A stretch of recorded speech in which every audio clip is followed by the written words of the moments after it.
I am joined with Amanda Orr from Gold Medallion Property Group, and hopefully I'm going to unveil her big secret to how this lovely lady managed to leave her job, quit her job, and become financially free in 18 months, or less actually. So the million-dollar question on everybody's lips, Amanda, is how the hell can you do that? There are a lot of people out there doing the 9-to-5 grind, driving several hours a day to work and back, and have no way out. Please share with us how you managed to do it. Okay, sure. Yeah, look, I was one of those people. However, I had it really good. I had a great job. I was working for a prestigious company. I had a fantastic boss, great salary, great working hours, in the city, prestigious corporate flyer, the whole shebang. But it didn't fulfill me, and I just couldn't see myself working for somebody else for my whole life. It just didn't suit me at all. I wanted freedom. I didn't want to switch time for money because you're limited. Yeah, that's right. If you do that, you're limited because you only have X amount of hours in a day. And in a week. And, I guess the whole thing of job, and they say job stands for just over broke. Well, it's kind of true, because you can't ever really create more hours in the day to create more money to earn. So I know, by knowing you, because, I've been fortunate enough to have known you for a while now. We've done a couple of property deals together. So I've seen your entire journey from start to now. And I guess I know that what you really wanted to do, what your true passion was renovation. That's right. But I guess, correct me if I'm wrong, the one thing stopping you doing that was that you were stuck. You were in a 9-to-5 rut. You couldn't escape it. And really, let's be honest, it takes time to be able to do it and honour a renovation and do it properly. That's right. And which you even defied all the odds by doing it on weekends and after work. I don't know how you survived. Yeah. You must have been working in excess of, probably 100 or more hours a week, surely. Yeah, I was. But look, the main thing that I did at the start was I set an intention. I drew a line in the sand and I said, that's it, no more. I wanted to quit my job, and I gave myself 18 months, and that was it. And I know a lot of people would say, oh yeah, I've said that too, but you got to do it. You've got to actually take action and do what you say you're going to do. So that's the first thing. Now, the second thing, the hardest part, how do we do it? How, right? Because it's all good and well to say, right, I'm going to leave my job, or I'm going to do something, make something of myself, and but obviously we do need that money to survive and to pay the bills. So absolutely, got to pay the bills. So what takes it from a pipe dream into fruition? That's the million-dollar question. Well, your strategy. It's all about crafting a plan that suits your circumstance and then following through with that plan. So for me, I wanted to leave my job so that I had the freedom to renovate properly. I had to replace my income. I had to free up the hours in the day that I spent behind that one computer answering phones, tied to my desk. I wanted freedom in place of those hours, but I still wanted the money. So to replace my income. Why can't I have them both? I know.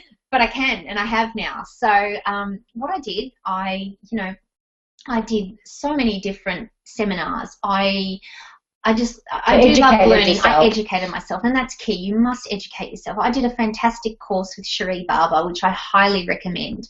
And it gave me the confidence to... Cherie Barber being the renovation queen. Yeah. And that gave me some confidence that it can be done. But back to the million-dollar question, though. Yeah, that can be done, but I need time to do it, so I need to replace that income. Sure. Okay, what else can I do? Cash flow positive properties. Great, okay. Well, that intrigued me.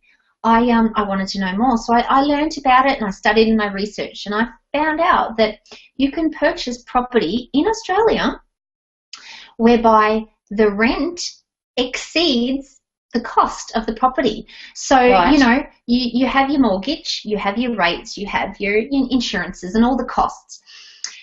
You then get rental that is more than that. So at the end of a week, you have money in your pocket. Net profit, in other words. So essentially what you're saying is, rather than the old school mentality of purchasing negatively geared property, Yes. which actually you have to pay for on a weekly Right. basis. And therefore you need your job to do so. Yeah, and the rent may not cover the full amount of the mortgage, Right. for example. In this scenario with positive geared property, the property actually pays for more than the mortgage and some. So It pays you, basically. it pays you to have it. It So pays you to have it. there is a mentality out there though that, you know, and you know, rightly so, people think, well, hang on a minute, if I'm earning money on that property, surely wouldn't I have to pay tax on it? Well, yes, of course you do, but my school of thought, I guess, would be to that question is I would rather be paying taxes on money that I'm earning. Absolutely. Rather than, you know, not having the money in the first place. Well, here's the thing, Em. I paid taxes on my income. When I was working my full-time job, I paid tax. Correct. But I had to work those hours to pay the tax. I'd rather not work hours and pay tax. Correct. You pay tax. Tax and death are the only two, you know, inevitable things in life, right? So why not pay tax the easy way? So you replace your income, yes, with positive geared property. So did you buy? Surely, you know, obviously, a lot of people may be sitting there thinking, well, with the cost of properties going up and up and up and up and up, especially in the major cities such as Melbourne and Sydney, how in the heck is that still possible to afford enough properties to replace your income? But I guess that's where the different strategies come in, because, you know, for example, you were mentioning before when we were having a conversation prior to the hangout, that there are different strategies for rentals. You could have rent per room scenarios, or you could potentially buy lower end properties in more rural towns that are lower cost. Yeah, look, I mean, when I set my intention, I knew that I'd need to get a loan, and you need a job to get a loan. So I actually once I quit my job, I bought 5 properties in a month. So I maxed out my loan capacity right before quitting, and that took a lot of guts. Yeah. So a lot of people might have some fear associated with purchasing properties, but you know, if you take the leap and you know you dive headfirst in, as long as you've done research and you are certain that you're making solid choices based on, you know, good evidence, good research, then, you know, you're doing the right thing if it suits your circumstances. And for me, yeah, I maxed myself out. I bought as much as I could, as quick as I could.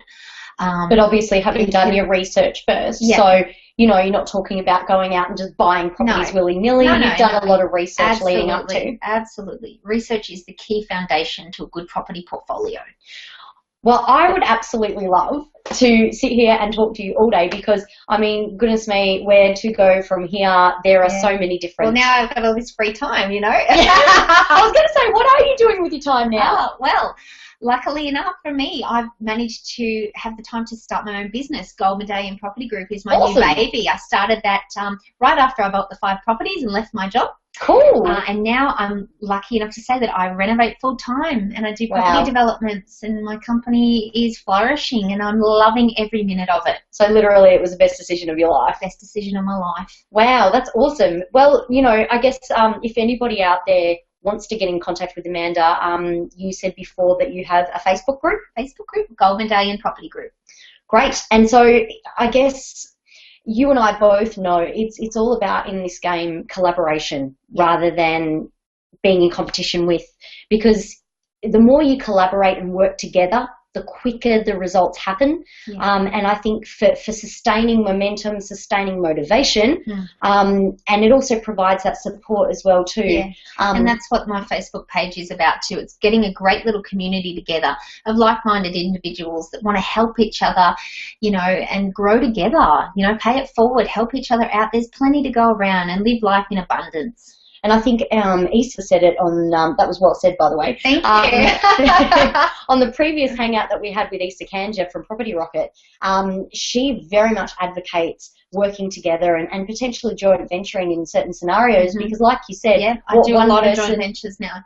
Great. Because a lot of times what one person can bring to the table, somebody else might not be able to bring, but they bring something else in replacement. So it is certainly a really good way to move ahead quite quickly. But unfortunately, that's all we've got time for today. Okay. But Amanda will be featuring in one of the up-and-coming episodes of Empower You TV Series 1. So keep an eye out. That will be launching in July. But for now, I hope you have a very prosperous afternoon and look forward to seeing you on the next hangout for Thanks, Empower You TV. Bye! Bye!